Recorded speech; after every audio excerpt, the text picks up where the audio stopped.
မိုးတွေတိတ်သွားတဲ့အချိန်ထီးဟာဝင်တော့ဝင်ဖို့တကူဖြစ်လာတယ်မင်းမရှိတော့တဲ့အချိန်ဘောပင်ဟာအသုံးဝင်တော့တယ်လို့ဖြစ်သွားတယ်ပန်ထားတဲ့ပန်းတွေညှိုးနွမ်းသွားတဲ့အချိန်မြေပြင်ပေါ်မှာကျသွားတာဘယ်သူမှခီးမဆိုင်ကြတော့လောကမှာဘယ်ရမဆိုအချိန်ကန့်သက်နေပဲတန်မိုးရှိကြတယ်အဲ့ဒီအချိန်ကျော်သွားရင်မူလတန်မိုးထန်နေသွားတတ်တယ်ဘယ်ရာကိုမှအရန်ကြီးတွေ့တာပြီး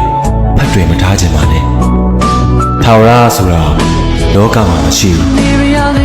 အချိန်နဲ့မျှကိုပြောင်းလဲတိုးတက်နိုင်ဖို့ပဲကြိုးစားပါကောင်းမွန်တဲ့အလုပ်နဲ့ဘဝကိုတန်မိုးရှိအောင်နေတတ်ဖို့ပေါ့ဒီတန်မိုးကတော့ထာဝရဆိုတာထက်